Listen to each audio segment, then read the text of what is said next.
Third BA వాళ్ళకి సంబంధించి హిస్టరీలో సిస్టంలో సెకండ్ యూనిట్ కింద మనం మాట్లాడుతున్నాం ఇటలీ ఏకీకరణ. ఇటలీ ఏకీకరణ అంటే యూరోప్ లో జాతీయ భావనకు సంబంధించిన టాపిక్ లో జర్మనీ ఇటలీ ఏకీకరణకు సంబంధించినటువంటి విషయం మనం చూస్తాం. ఇందులో లాస్ట్ ఇటలీ ఏకీకరణకు సంబంధించినటువంటి ముఖ్యమైనటువంటి వ్యక్తులు ముగ్గురు వ్యక్తులు ఇటలీ ఏకీకరణకు నిరంతరం శ్రమించారని, ఆ ముగ్గురు వ్యక్తుల యొక్క నేతృత్వంలో ఇటలీ ఐక్యతను సాధించిందని, ఇటలీ సాధించినటువంటి ఐక్యతకు రాజు విక్టర్ ఇమ్మాన్యుయల్ని ఐక్య ఇటలీకి చక్రవర్తిగా ప్రకటించినటువంటి సందర్భం గురించి మనం చూస్తూ ఉన్నాం. ఈ విధంగా ఇటలీ ఏకీకరణకు సంబంధించి దాని యొక్క భౌగోళిక స్వరూపం రాష్ట్ర కోసం దీన్ని పిడ్మాంట్, లంబార్డీ, వెనీషియా, పార్మా, టస్కనీ, మోడినా, రామాగ్నా లాంటి ప్రాంతాలేమో ఉత్తర ఇటలీకి, అదేవిధంగా అంబ్రియా అందులో ఉన్నటువంటి కొన్ని రాజ్యాలుగా రోమ్ లాంటి ముఖ్యమైనటువంటి ప్రాంతాలు మధ్య ఇటలీకి, సార్డినియా, సిసిలీ, నేపుల్స్ లో కొన్ని ముఖ్యమైనటువంటి కింద ఉన్నటువంటి ప్రాంతాలన్నీ కూడా దక్షిణ ఇటలీగా మనం దీన్ని ఏర్పాటు చేయడం అనేది జరిగింది. ఇటలీ దేశం యొక్క భౌగోళిక స్వరూపాన్ని మనం చూసుకుంటే ఉత్తర ఇటలీ, దక్షిణ ఇటలీ, మధ్య ఇటలీ. ఉత్తర ఇటలీ నాయకత్వం అంతా కూడా ఆసియా ఆధిపత్యంలో వాళ్ళ కింద ఇటాలియన్ ప్రజలు జీవిస్తున్నారని, మధ్య ఇటలీ ప్రాంతానికి వచ్చేటప్పటికి క్రైస్తవ మతాధికారులైనటువంటి పోప్ యొక్క ఆధిపత్యంలో మధ్య ఇటలీ కొనసాగిందని, దక్షిణ ఇటలీ యొక్క ప్రాంతానికి వచ్చేటప్పటికి బోర్బన్ యొక్క రాజవంశం, ఫ్రెంచ్ యొక్క సేనలు బోర్బన్ యొక్క రాజవంశం చేతిలో ఈ విధంగా ఇటలీ ప్రజలు నివసిస్తూ ఉన్నారని, ఒకే జాతి, ఒకే మతం, ఒకే సంస్కృతి, ఒకే ఆచార సాంప్రదాయాలు, ఒకే ఆహార అలవాట్లు లాంటి భౌగోళిక పరిస్థితుల్లో ఉన్నటువంటి ప్రజలు ఒక రాజకీయ ఐక్యంగా ఏర్పడి ఒక స్వతంత్ర దేశం ఏర్పాటు చేసుకోవాలనే కాంక్షను కలిగి ఉండడాన్ని జాతీయవాదంగా పేర్కొన్నాం. అలాంటి జాతీయవాదం ఐరోపా ఖండంలో ముఖ్యంగా రెండు రాజ్యాల యొక్క ఐక్యతను సాధించగలిగింది. అది మొట్టమొదటిసారిగా ఇటలీ ఏకీకరణ. ఆ ఇటలీ యొక్క భౌగోళిక స్వరూపం ఇది. ఇటలీని ఏకీకరణకి చేయడానికి ప్రధానంగా నాయకత్వం వహించినటువంటి వ్యక్తుల్లో first one Giuseppe Mazzini, Count Cavour, Garibaldi. Giuseppe Mazzini, Count Cavour, Garibaldi. Giuseppe Mazzini గురించి లాస్ట్ క్లాస్ లో మనం విన్నాం. ఇటలీని సాధించడానికి, ఇటలీ ఏకీకరణకు నాంది పలికినటువంటి మొట్టమొదటి వ్యక్తి, విప్లవోద్యమానికి పిత లాంటి వాడు, ప్రవక్త లాంటి వాడు, విప్లవవాదానికి ప్రవక్త లాంటి వాడు గిసిప్పి మాజిని గురించి ప్రస్తావించారు. కౌంట్ కౌర్ ఇటలీ ఏకీకరణకు నాంది పలికినటువంటి మరొక ప్రముఖ వ్యక్తి కౌంట్ కౌర్. ఇతడు గొప్ప దౌత్యవేత్త. ఇటలీ ఏకీకరణకు నాంది పలికిన మరొక ప్రముఖ వ్యక్తి కౌంట్ కౌర్. ఇతడు 1810వ సంవత్సరంలో పేట్మాంట్లో ఒక భూస్వామి కుటుంబంలో జన్మించాడు. పేట్మాంట్ రాజ్యంలోని ఒక భూస్వామి కుటుంబంలో పేట్మాంట్, లంబార్డీ, వెనీషియా అనేటువంటి ఉత్తర ఇటలీ సంబంధించిన రాజ్యాలు ఎవరి ఆధీనంలో ఉన్నాయి అని మనం చూస్తుంటే ఎవరి ఆధీనంలో ఉన్నాయి? ఆస్ట్రియా రాజుల యొక్క ఆధిపత్యంలో ఉన్నాయి. అలాంటి ఉత్తర ఇటలీలోని పేట్మాంట్ ప్రాంతానికి చెందినటువంటి ఒక భూస్వామి కుటుంబంలో జన్మించారు కౌంట్ కౌర్. అర్థమవుతుందా? కౌంట్ కౌర్ 1810వ సంవత్సరంలో జన్మించినటువంటి ఇతను నెమ్మదిగా తన యొక్క కార్యకలాపాలు కొనసాగిస్తూ విద్యను కొనసాగించి 1830వ సంవత్సరానికి అతను ఒక సార్డినియా లాంటి ఒక చిన్న రాజ్యంలో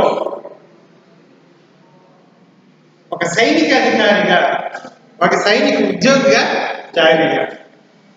అయితే ఎటువంటి సంతృప్తికరమైనటువంటి ఆ సైనిక ఉద్యోగాన్ని వదిలిపెట్టి 1830 తన సైనిక ఉద్యోగానికి రాజీనామా చేసి ఇల్ రిసార్జిమెంట్ అనేటువంటి ఒక పత్రికను ప్రారంభించాడు. తన యొక్క విప్లవ భావాలతో ఇటలీ ఏకీకరణ కోసం ఇల్ రిసార్జిమెంట్ అనేటువంటి ఒక పత్రికను ప్రారంభించడం అనేది జరిగింది. అంటే సార్డిని అనేటువంటి సైన్యంలో ఒక ఇంజనీర్గా, ఆర్మీలో ఒక ఇంజనీర్గా పనిచేసినటువంటి ఇతను చివరికి 1831 సంవత్సరం వచ్చేటప్పటికి తన ఉద్యోగానికి రాజీనామా చేసి ఇల్ రిసార్జిమెంట్ అనేటువంటి ఒక పత్రికను ప్రారంభించాడు. ఎప్పుడైతే అతని యొక్క పత్రికకు తన రాజీనామా చేశాడో నెమ్మదిగా అతడు ఇంచుమించు ఒక దశన్నర శతాబ్దం, అంటే 15 సంవత్సరాల పాటు,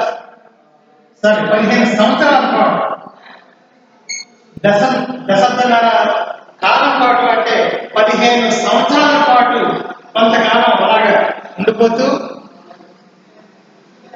ఎప్పుడైతే ఉద్యోగానికి రాజీనామా చేశాడో ఇలాంటి 15 సంవత్సరాల కాలంలో ఇంగ్లాండ్ దేశం యొక్క ఆర్థిక పరిస్థితిని, ఇంగ్లాండ్ దేశం యొక్క విధానాలను అతను గమనించాడు. ఆనాటి రాజ్యాంగబద్ధమైనటువంటి రాజకీయ వ్యవస్థ కొనసాగుతున్నటువంటి ఇంగ్లాండ్ దేశంలో ప్రజలు చాలా స్వేచ్ఛావాయువులు పీల్చుకుంటూ ఉన్నతమైన వ్యక్తిత్వం కలిగినటువంటి యొక్క ఆర్థిక వ్యవస్థ కలిగినటువంటి ఈ ప్రజలు స్వేచ్ఛాయుతంగా ఉండడాన్ని గమనించినటువంటి ఇతను తన దేశం కూడా, తన ప్రాంతం కూడా ఇంగ్లాండ్ దేశం మాదిరిగా స్వేచ్ఛాయుతమైనటువంటి రాజకీయబద్ధమైనటువంటి వ్యవసాయ యొక్క వ్యవస్థను కొనసాగించే విధంగా ఉండాలని అతను ఆశించాడు. అందుకోసమే ఉద్యోగానికి రాజీనామా చేసి ఇంచుమించు 15 సంవత్సరాల పాటు తనకున్నటువంటి ఆ వ్యవసాయ క్షేత్రంలో, భూస్వామి కుటుంబంలో పుట్టినటువంటి వ్యక్తి కాబట్టి తనకున్నటువంటి వ్యవసాయ క్షేత్రంలో వ్యవసాయం చేస్తూ అలా గడిపాడనమాట. చివరికి అతను ఏం చేశాడంటే ఈ యొక్క ఇటలీలో ఉన్న రాజ్యాలన్నింటిలోకెల్లా సార్డినియా ప్రాంతమే ఐక్య ఇటలీకి ప్రాధాన్యత వస్తుంది. సార్డినియా యొక్క నేతృత్వంలోనే, అంటే ఇటలీలో ఉన్నటువంటి భౌగోళిక స్వరూపం మనం చూసుకుంటే Piedmont, Lombardy, Venetia, Parma, Tuscany, Modena, Romagna, Corsica, Sardinia, Rome, Sicily, Naples సంఘానికి రాజ్యాల చూస్తున్న సార్డినియా యొక్క రాజ్యం యొక్క ఆధీనంలోనే ఐక్య ఇటలీ సాధ్యమవుతుందని నమ్మినటువంటి ఒక ప్రముఖ వ్యక్తి, ప్రముఖ దౌత్యవేత్త యొక్క కౌంట్ కౌడు. చివరికి ఇదే సమయంలో ఆ పేట్మాంట్, లంబాడి యొక్క రాజ్యాల యొక్క ప్రస్తావన ఉత్తర ఇటలీకి సంబంధించి 1848 సంవత్సరంలో సార్డినియా పేట్మాంట్లో రాజ్యాంగం ప్రవేశపెట్టినటువంటి సందర్భంలో పేట్మాంట్ ఈ యొక్క వెనీషియా రాజ్యానికి సంబంధించినటువంటి రాజ్య ప్రస్తావన చూస్తున్నప్పుడు ఆ యొక్క సార్డినియా పేట్మాంట్ ఈ రాజ్యానికి సంబంధించినటువంటి యొక్క నూతన రాజ్యాంగ వ్యవస్థను ప్రవేశపెడుతున్నటువంటి సందర్భంలో ఇతను ఏం చేశాడంటే మొట్టమొదటిసారిగా రాజకీయంగా తన యొక్క వాస్తవ రూపాన్ని, తన యొక్క కాంక్ష నెరవేర్చుకోవాలన్నటువంటి ఉద్దేశంతో తొలిసారిగా అతను ఒక 1848 సంవత్సరంలో పేట్మాంట్ శాసనసభకు పోటీ చేశాడు. 1848 సంవత్సరంలో తను అనుకున్న విధంగా 1848 సంవత్సరంలో పేట్మాంట్ శాసనసభకు పోటీ చేసి ఎన్నికయ్యాడు. అతి తక్కువ కాలంలోనే 2 సంవత్సరాల వ్యవధిలో 1848 సంవత్సరంలో తన యొక్క ఇటలీ దేశ ఏకీకరణకు తన వంతు పాత్రను పోషించాలి, అందుకు రాజకీయ విధానంలోనే తనకు ముందుకు పోవాలి, రాజకీయ విధానాన్ని కొనసాగిస్తూ రాజకీయ వ్యవస్థలో నూతన మార్పులు తీసుకురావాలి అనేటువంటి ఉద్దేశంతో 1848లో పేట్మాంట్ శాసనసభకు పోటీ చేసి ఎన్నికైనాడు. అనంతరం అతి తక్కువ కాలంలోని 2 సంవత్సరాల కాల వ్యవధిలో 1950 నాటికి అతడు తన మంత్రి మండలిలో ఒక ప్రముఖమైనటువంటి వ్యక్తిగా, ఒక ఉన్నతమైనటువంటి వ్యవసాయ శాఖ మంత్రిగా పనిచేస్తాడు. అనంతరం తన దౌత్య కార్యకలాపాల ద్వారా, తన మేధ సంపత్తి ద్వారా అనతి కాలంలోనే మరొక 2 సంవత్సరాల యొక్క కాల వ్యవధిలోనే 1882 సంవత్సరం నాటికి సార్డినియా ప్రధానిగా ఎన్నిక కావడం అనేది జరిగింది.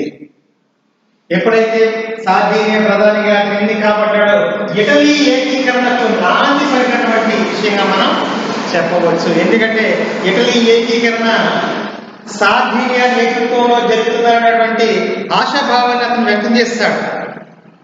ఎందుకంటే అతను యొక్క సార్డినియా యొక్క సైన్యంలో ఇంజనీర్గా పనిచేస్తున్నటువంటి సందర్భంలో ఇంగ్లాండ్ యొక్క శాసనసభను సందర్శించినటువంటి అనంతరం అతని యొక్క ఇంగ్లాండ్ దేశ అభివృద్ధికి, ఇంగ్లాండ్ దేశం యొక్క ఉన్నతికి ఆ యొక్క రాజ్యాంగబద్ధమైనటువంటి పరిపాలన విధానమే కారణమని గమనించినటువంటి అతను శాసన సభ ద్వారా 1847లో పేట్మాట్ శాసనసభకు ఎన్నికయ్యి అనతి కాలంలోనే వ్యవసాయ శాఖ మంత్రిగా తన యొక్క విధి విధానాలను కొనసాగిస్తూ మరొక 2 సంవత్సరాల కాల వ్యవధిలో సార్డినియా దేశానికి ప్రధానిగా ఇటలీ ఏకీకరణకు నాంది పలికినటువంటి సందర్భం మనకి తెలుస్తుంది.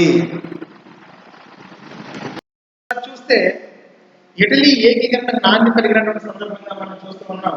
ఇక్కడ ఎప్పుడైతే ఇటలీ ఏకీకరణకు నాంది పలికిందో మొట్టమొదటిసారిగా వ్యవసాయ శాఖ మంత్రిగా ఎన్నికబడినటువంటి ఇతను ప్రధానిగా అయినటువంటి వెంటనే తన యొక్క రాజ్యమైనటువంటి సార్డినియా యొక్క ప్రాంత అభివృద్ధితో పాటు ఇటలీ ఏకీకృతం కావాలి, ఇటలీలో అనేక ప్రాంతాలు అభివృద్ధి చెందాలని ఇటలీని ఆదర్శంగా తీసుకున్నటువంటి రాజ్యాలు కూడా ఇటలీని పోలి సార్డినియాను పోలినటువంటి రాజ్యాలకు ఇటలీ ఏకీకరణ నాంది పలకాలని ఊహించినటువంటి కౌంట్ కవులు ఇటలీ యొక్క సార్డినియా ప్రాంతంలో వ్యవసాయ అభివృద్ధితో పాటు వ్యవసాయ వాణిజ్య సుంకాలను తగ్గించి పారిశ్రామికంగా అభివృద్ధి చెందడానికి ప్రముఖ పాత్ర వహించారు.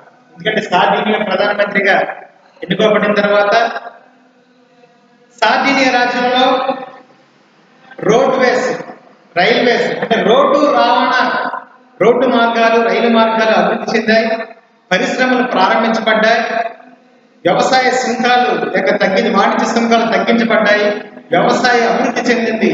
అనతి కాలంలోనే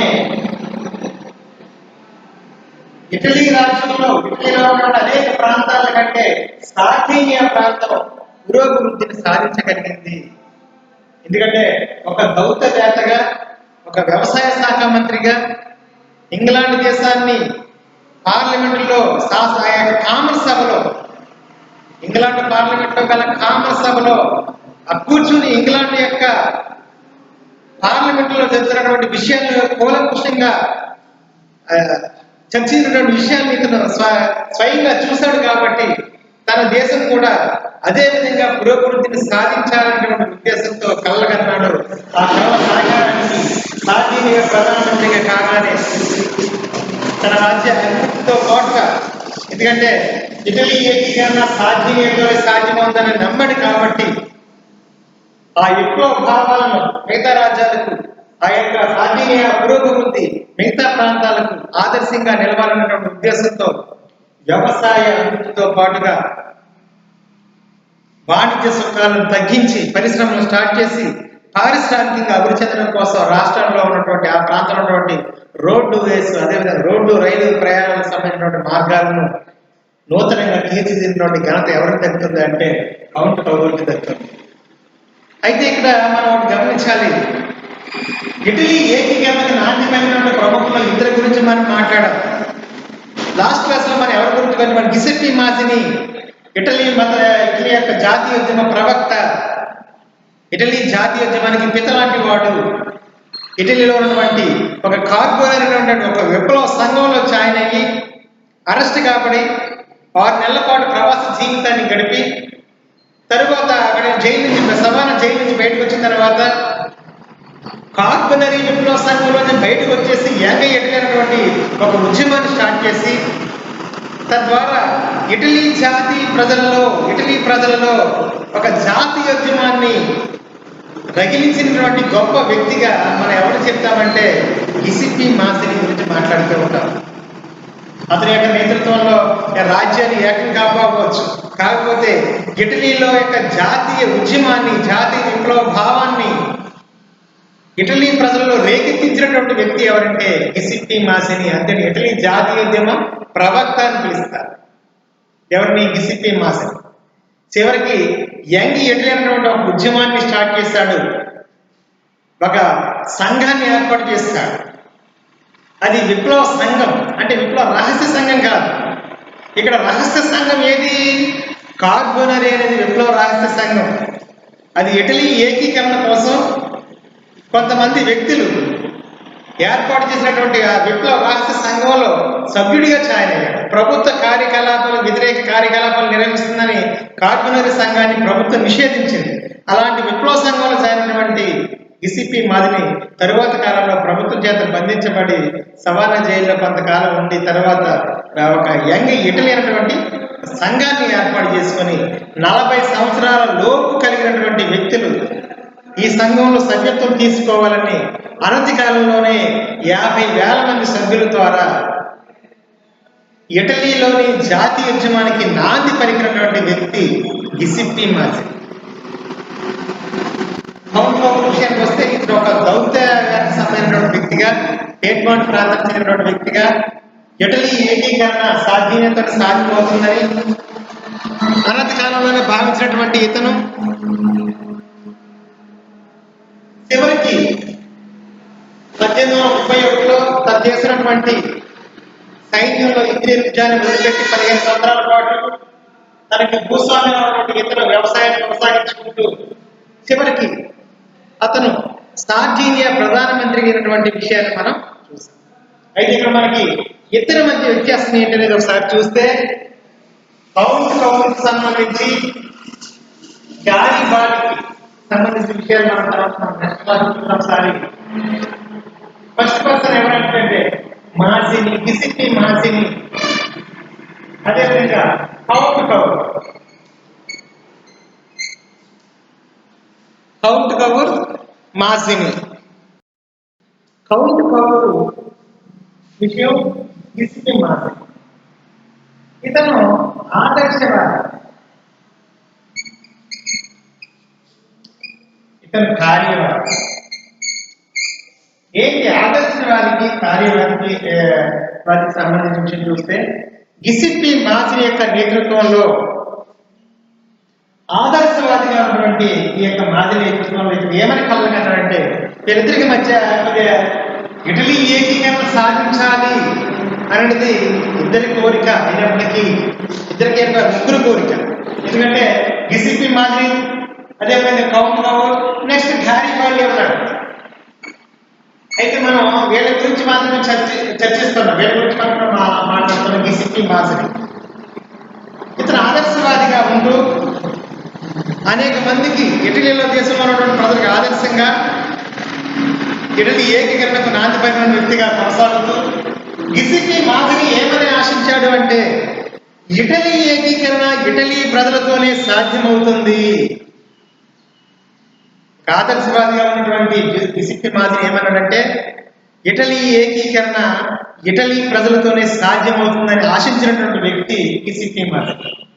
ఇటలీ ఏకీకరణ గురించి మనం చూస్తే మనం ఉత్తర ఇటలీ, మధ్య ఇటలీ, దక్షిణ ఇటలీ అనే భౌగోళిక స్వరూపం ద్వారా దాన్ని వివరణ చేస్తాం. పేట్మాంట్, లంబాడి, వెనిషియా, పార్నా, టస్కనీ, మోడినియా, రోమాంగ్లీ లాంటి రాజ్యాలన్నీ కూడా ఏ రాజ్యంలో ఉన్నాయని చెప్పి మనం ఉత్తర ఇటలీలో ఉన్నాయి. ఉత్తర ఇటలీ ఏ దేశానికి యొక్క రాజరిక ప్రభుత్వంలో వీళ్ళు పరిపాలించబడుతున్నారు అంటే ఆస్ట్రియా యొక్క ఆధీనంలో ఉన్న రాజ్యాల యొక్క రాజుల యొక్క ఆధీనంలో ఈ యొక్క రాజ్యాలు కొనసాగుతూ ఉన్నాయి. మధ్య ఇటలీ పోపుల యొక్క ఆధీనంలో ఉంది. క్రైస్తవ మతాధికారులు, చర్చి యొక్క ప్రాధాన్యత కలిగినటువంటి క్రైస్తవ మతాధికారుల పోప్ యొక్క నేతృత్వంలో మధ్య ఇటలీ ఉంది. దక్షిణ ఇటలీ అంటే బోర్బన్ల యొక్క రాజవంశంలో ఉంది అని మనం మాట్లాడాం. ఎస్పెషల్లీ రోమ్ అనే ప్రాంతం ఫ్రెంచ్ యొక్క సేవల ఆధిపత్యంలో కొనసాగుతూ ఉంది. ఇలా రకరకాల రాజుల యొక్క నేతృత్వంలో రాజరిక ప్రభుత్వంలో నలిగిపోతున్నటువంటి ఇటాలియన్ భాష మాట్లాడే ప్రజలందరూ కూడా ఏకీకృతం కావాలి, ఐక్య ఇటలీ సాధించగలగాలి అని ఐక్య ఇటలీ కోసం నిరంతరం శ్రమించి ఇటలీ ప్రజల్లో నూతన భావాలను, విప్లవ భావాలను రేకెత్తించినటువంటి వ్యక్తిగా మనం ఇటలీ ఉద్యమ ప్రవక్తగా ఎవరు చూస్తాము అంటే గిసిప్పి మాజిని. ఇటలీ ప్రజల మీద ఎక్కువ హోస్ పెట్టుకున్నాడు కాబట్టి, ఇటలీ ప్రజలు సాధించగలరనే నమ్మకం ఉంది కాబట్టి, అందుకని మనం ఇటలీ ఏకీకరణ కోసం మొట్టమొదటిసారిగా కార్బొనరీ అనేటువంటి విప్లవ సంఘం గురించి మనం మాట్లాడాం. కార్బొనరీ అంటే ఇటాలియన్ భాషలో కార్బొనరీ అనగా బొగ్గును కాల్చేవారు అని అర్థం. ఇటాలియన్ భాషలో కార్బొనరీ అనగా బొగ్గును కాల్చేవారు. అచేతనంగా ఉన్నటువంటి బొగ్గును మండించడం ద్వారా కనకడలాడే విధంగా దానిలో ఉన్నటువంటి మంట అనేది ఏ విధంగా అయితే బయటకు వస్తుందో ఈ యొక్క విప్లవ భావాన్ని రేకెత్తించడం ద్వారా ప్రజల్లో ఆ యొక్క భావాల ద్వారా జాతీయ భావాన్ని రేకెత్తించగలిగే విధానాన్ని అతను అనుకున్నాడు. కాబట్టి ఆ విప్లవ భావాన్ని ప్రజల్లో రేకెత్తించినటువంటి వ్యక్తిగా మనం డిసిప్లిన్ మాజీ మనం చెప్తారు. ఇతని నేతృత్వంలో ఇటలీ ఏకీకరణ ఎలా సాధించాలి అంటే ఆదర్శవాదిగా ఇతను ఇటలీ యొక్క ప్రజల యొక్క నేతృత్వంలోనే ఇటలీ ఏకీకరణ సాధ్యమవుతుందని నమ్మాడు. కానీ కౌంట్ కౌరు ఏం చెప్పొచ్చాడంటే ఇటలీ ఏకీకరణ కోసం ఇటలీ ప్రజల యొక్క నేతృత్వంతో పాటు ఇటలీ ప్రజల యొక్క అండదండలతో పాటు విదేశీ రాజ్యాల యొక్క సహకారం కూడా చాలా అవసరాలు భావించినటువంటి కార్యవాది ఎవరంటే కౌంట్ కౌరు. ఇక్కడ ఇటలీ ప్రజల యొక్క నేతృత్వంలో ఇటలీ సాధ్యమవుతుందని ఆశించాడు గిసిప్పి మాసిని. కానీ కౌంట్ కౌరు అలా చెప్పలేదు. ఇటలీ ప్రజల యొక్క నేతృత్వంతో పాటుగా విదేశీయుల యొక్క సహకారంతోనే ఇటలీ ఏకీకరణ సాధ్యమవుతుందని నమ్మినటువంటి వ్యక్తి కౌంట్ కౌరు. వీళ్ళిద్దరికీ అధికారం ఇదే భేదం.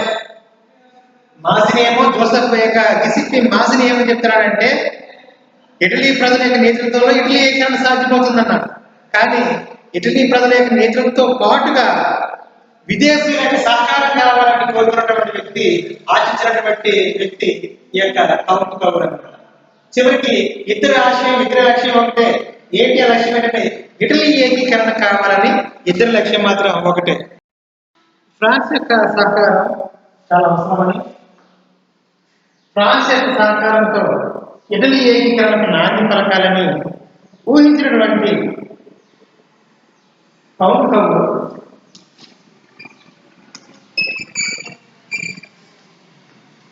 పాంప్లియస్ ఒప్పందం 1850 సంవత్సరంలో ఫ్రాన్స్ దేశంతో ఇటలీ దేశంతో ఒప్పందం.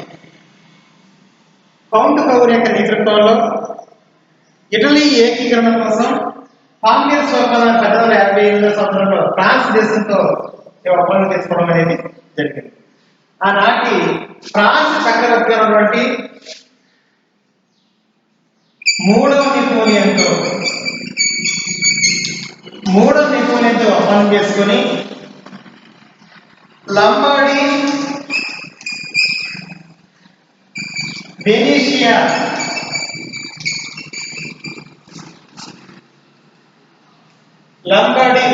ప్రాంతాలు అంటే ఉత్తర ఇటలీలో లంబాడీ వెనీషియా ప్రాంతాలు. ఉత్తర ఇటలీలో లంబాడీ వెనీషియా. ఈ లంబాడీ వెనీషియా ప్రాంతాలు ఇవన్నీ కూడా ఆస్ట్రియా యొక్క ఆధిపత్యంలో ఉన్నాయి. కాబట్టి లంబాడీ వెనీషియా ప్రాంతాలు తన వశం చేయాలని, అందుకు ఫ్రాన్స్ దేశానికి చెందినటువంటి ఆనాటి ఫ్రాన్స్ దేశం చక్రవర్తి అయినటువంటి మూడవ నెపోలియన్ యొక్క నేతృత్వంలో ఇటలీ దేశం ఫ్రాన్స్ ఒప్పందం చేసుకుని ఈ లంబాడీ వెనీషియా రాజ్యాల కోసం ఆస్ట్రియాపై పోరాటం చేస్తే సాధించినటువంటి అనంతరం ఒకవేళ లంబాడీ వెనీషియా ప్రాంతాలు ఆస్ట్రియా అధీనంలో కాబట్టి ఆస్ట్రియాతో ఒప్పందం చేసుకుని లేదా ఆస్ట్రియాకి యుద్ధం చేసి ఈ రెండు ప్రాంతాలు తమకు చెల్లిస్తే తమకి నీస్ తన రాజ్యంలో ఉన్నటువంటి నీస్ అనేటువంటి ఒక చిన్న ప్రదేశం, అదేవిధంగా నీస్ ప్రాంతం, అదేవిధంగా సెవాయ్ లాంటి ప్రాంతాలు, నీస్ సెవాయ్ లాంటి ప్రాంతాలను ఫ్రాన్స్ దేశానికి ఇవ్వడానికి ఒప్పందం కుదిరిందన్నమాట. ఆస్ట్రియా నేతృత్వంలో ఉన్నటువంటి ఆధీనంలో ఉన్నటువంటి లంబాడీ వెనీషియా ప్రాంతాలను ఫ్రాన్స్ దేశం తనకు ఇవ్వగలిగితే తన రాజ్యంలో ఉన్నటువంటి నీస్, సెవాయ్ లాంటి ప్రాంతాలను ఫ్రాన్స్ దేశానికి ఇవ్వడానికి ఒప్పందం కుదిరింది. ఇది 1858 సంవత్సరంలో ఫ్రాన్స్ దేశానికి ఇటలీ దేశానికి జరిగినటువంటి ఒప్పందం. ఈ ఒప్పందాన్ని పాంప్లియస్ ఒప్పందం అని పిలుస్తారు. తర్వాత కాలంలో మూడో నెపోలియన్ మళ్ళీ ఆస్ట్రియాతో ఒప్పందం చేసుకుని ఈ యొక్క తాత్కాలికంగా దీన్ని విరమణ చేస్తాడు. వెన్నుపోటు పొడిచినటువంటి సందర్భం ఉంది. అయితే ఫ్రాన్స్ ఇటలీ మధ్య 1858 జరిగిన ఒప్పందమే పాంప్లియస్ ఒప్పందం. ఈ ఒప్పందంలో నడిపినటువంటి విధంగా కౌంట్ కౌరుతో ఒక ఒప్పందం చేసుకుని చివరికి ఈ యొక్క విధానాన్ని అతను తప్పినటువంటి సందర్భం మనకి తెలుస్తుంది. చివరికి కౌంట్ కౌరు యొక్క నేతృత్వంలో 1860 సంవత్సరంలో వెనీషియా ప్రాంతం తప్ప లంబాడీ, కార్నా, మోడినా, టస్కనీ, రోమా లాంటి కొన్ని ప్రాంతాలు ఉత్తర ఇటలీలో ఉన్నటువంటి ప్రాంతాలు ఏకం కావడం అనేది జరిగింది. అనుకున్న విధంగానే ఫ్రాన్స్ యొక్క నేతృత్వంలో లంబాడీ రాజ్యం ఇటలీలో భాగస్వామి కావడంతో చివరికి ఇటలీ యొక్క నేతృత్వంలో లంబాడీ, టస్కనీ, మోడినా, పార్మా, రోమన్ లాంటి రాజ్యాన్ని కూడా ఉత్తర ఇటలీగా ఏర్పడ్డాయి. అంటే ఫ్రాన్స్ ఆస్ట్రియా ఆధీనంలో ఉన్నటువంటి ఫ్రాన్స్ దేశం, ఆస్ట్రియా ఆధీనంలో ఉన్నటువంటి అంటే ఇటలీ దేశానికి చెందినటువంటి ప్రాంతమైనటువంటి లంబాడీ ప్రాంతాన్ని ఇవ్వగలిగింది. ఎవరు? ఫ్రాన్స్ దేశం. ఫ్రాన్స్ దేశం ఆస్ట్రియాతో ఒప్పందం చేసుకొని లంబాడీ ప్రాంతాన్ని ఇటలీ దేశానికి ఇవ్వడం జరిగింది. అంటే అసలు ఇటలీకి ఏ రాజ్యం కావాలనుకున్నారు కదా? లంబాడీ ఆల్రెడీ పేపర్ ఇటలీ రాజ్యంలో ఉంది కాబట్టి లంబాడీ వెనీషియా కోసం చూస్తారు. వెనీషియా సాధిగా లంబాడీ ఫ్రాన్స్ యొక్క నేతృత్వంలో లంబాడీ ఇటలీ ఉత్తర ఇటలీ భాగం కలిసింది. మరికొన్ని రాజ్యాలు తమ యొక్క ప్రజాభిప్రాయం ద్వారా ఇటలీలో జాయిన్ అయ్యారు. ఆ విధంగా ఉత్తర ఇటలీలో వెనీషియా తప్ప మిగతా ఉత్తర ఇటలీగా ఒక రాజ్యం ఏర్పడింది. ఆ ఉత్తర ఇటలీకి 1810వ సంవత్సరంలో ట్యూరిన్ అనేటువంటి నగరంలో రెండవ విక్టర్ ఇమ్మానుయేల్ యొక్క నేతృత్వంలో రెండవ విక్టర్ ఇమ్మానుయేల్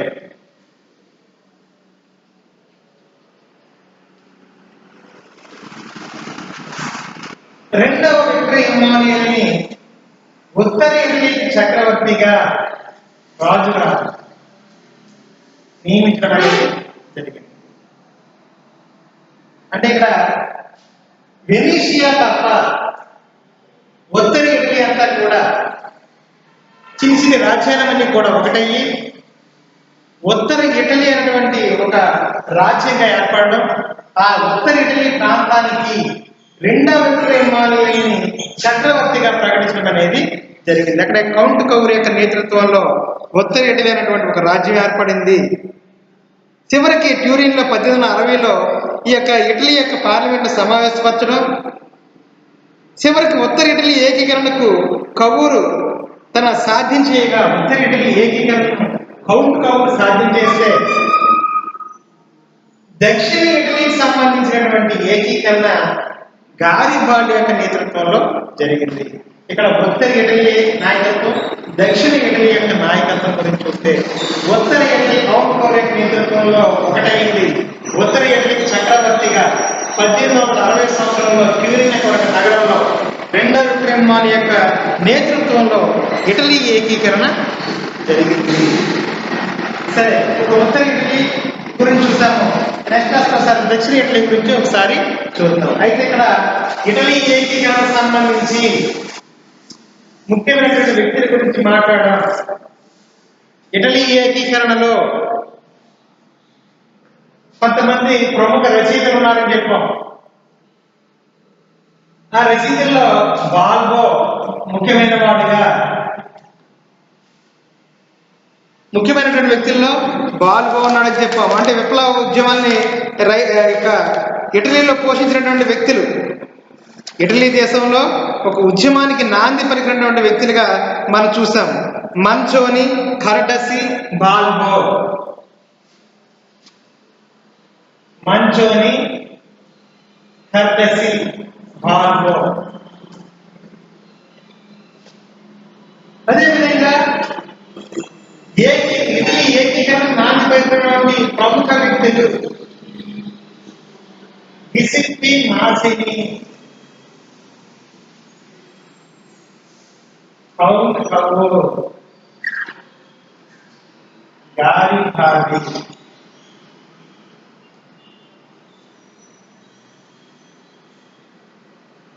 రెండవ విక్టర్ ఇమ్మానుయేల్. వీళ్ళందరూ కూడా విప్లవకారులు. వీళ్ళందరూ కూడా ప్రజల్లో విప్లవాన్ని తీసుకురావడానికి పనిచేసినటువంటి రచయిత, ప్రముఖ గ్రంథ రచయిత. వీళ్ళు రాజకీయ విప్లవాన్ని ప్రజల్లో రేకెత్తించి విప్లవ భావాలను రేకెత్తించినటువంటి ప్రముఖ వ్యక్తి గిసిప్పి మాదిరి, కౌంట్ కౌరు, గాలి పాడే, రెండవ ఇటలీ ఏకీకరణకి ప్రముఖమైనటువంటి వ్యక్తులు వీళ్ళు రచయితలు. మంచోని నియంతృత్వ ప్రభుత్వాన్ని, రాజరిక నియంతృత్వాన్ని ఖండించినటువంటి ప్రముఖ వ్యక్తి మంచోని. ఇటలీ దేశంలో ప్రముఖ రచయితలు. కర్డసి అనేటువంటి ఈ ప్రముఖ వ్యక్తి విప్లవ కవి, ఇటలీ కవిగా పేరు పొందాడు. అదేవిధంగా బాల్బో హోప్స్ ఆఫ్ ఇటలీ, ఇటలీ ఆశలు అనేటువంటి గ్రంథంలో స్వేచ్ఛయుత వాతావరణం తీసుకోవడానికి మా విప్లవ దోషాలను మీరు ఎప్పుడైతే వ్యతిరేకిస్తారో, విప్లవ దోషాలను ఎప్పుడైతే మీరు రెక్టిఫై చేసుకుంటారో ఇటలీ ఏకీకరణ సాధిస్తుందని కళ్ళగనటువంటి వ్యక్తి బాల్బో. హోప్స్ ఆఫ్ ఇటలీ అనేటువంటి గ్రంథ రచన చేస్తాడు.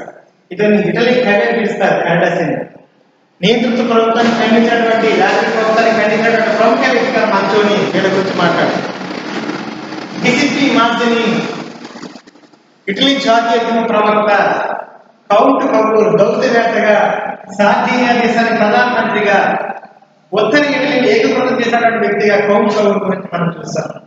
నెక్స్ట్ గారిబాల్డి, దక్షిణ ఇటలీ యొక్క ప్రాధాన్యత, రెండవ విక్రమాంకుల యొక్క ప్రాధాన్యత గురించి నెక్స్ట్ లో చూద్దాం. వీళ్ళతో మనకి ఇటలీ ఏకీకరణ సాధ్యపడదు. అంతే చివరికి ఇటలీ సంపూర్ణ ఇటలీ ఏర్పడలేదు. కానీ అంటే ఇక గారిబాల్డితో కానీ రెండవ విక్రమాంకులతో సంపూర్ణ ఇటలీ ఏర్పడలేదు. ఇప్పుడు ఏర్పడింది అంటే ఇక వెనీషియా, రోమ్ యొక్క ప్రాంతాలు ఈ రెండు కూడా జర్మనీ ఏకీకరణ సాధించిన తనంతరం, ఆ ఏకీకరణ సందర్భంలో ఈ రెండు ప్రాంతాలు ఇటలీ ఏకీకరణలో భాగమయ్యాయి. అప్పుడు సంపూర్ణ ఇటలీ ఏర్పడింది. అయినప్పుడు కూడా వెనీషియా, రోమ్ అనేటువంటి వేరే రాజ్యాల ఆధ్వర్యంలో ఉన్నప్పటికీ కూడా ఇటలీ ఏకీకరణకు నాటబడినటువంటి ప్రముఖ వ్యక్తులుగా వీళ్ళు చెప్తారు. చివరికి 1867లో జర్మనీ ఏకీకరణ సాధించినటువంటి సందర్భంలో వెనీషియా, రోమ్ ప్రాంతాలు ఈ యొక్క ఫ్రాన్స్ దేశం నుండి, అదేవిధంగా రాష్ట్రీయ ప్రాంతం నుంచి ఇటలీ రాజ్యంలో జాయినవడంతో సంపూర్ణ ఇటలీ ఏర్పడద్దా. మనకి ఇటలీ జర్మనీ ఏకీకరణ విషయంలో మనం చూసినప్పుడు దీని ప్రాధాన్యత తెలుస్తుంది. Okay, thank you.